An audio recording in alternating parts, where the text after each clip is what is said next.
A last brave statement to the assembled press. In English, he'd rehearsed with his lawyer. You must understand that Russia is not Putin. We didn't vote for him, and he didn't ask us about starting this war with our closest neighbors. 23-year-old Dmitry Ivanov, sentenced to 8.5 years in jail for supposedly publishing fake news about the Russian armed forces on his student Telegram channel. Reposts about alleged Russian war crimes in Mariupol and Bucha. Reposts of President Zelensky's accusations against Russia. And Dima, what message do you have to people in Russia who are scared to speak out? My message to people in Russia is fight with their scare and do what they can.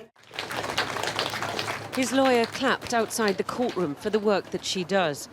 But she says it is impossible to bring witnesses, refugees in Russia from Ukraine, for example, to disprove these fake news charges. I cannot re-traumatize them with no guarantee of their safety afterwards.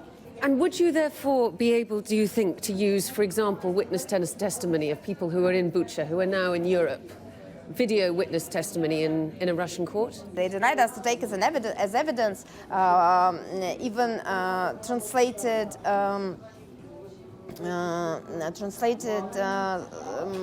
investigations of New York Times, for example, translated reports of Amnesty International, the UN report. The court didn't take even that.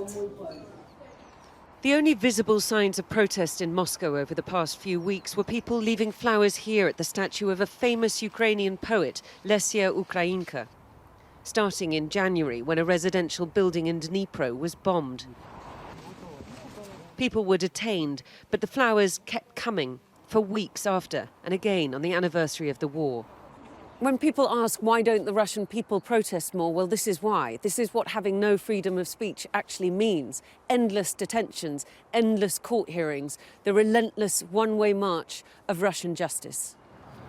So most people do stay silent, or they look the other way, because they know that the state is watching and they know what that means. Diana Magnay, Sky News, Moscow.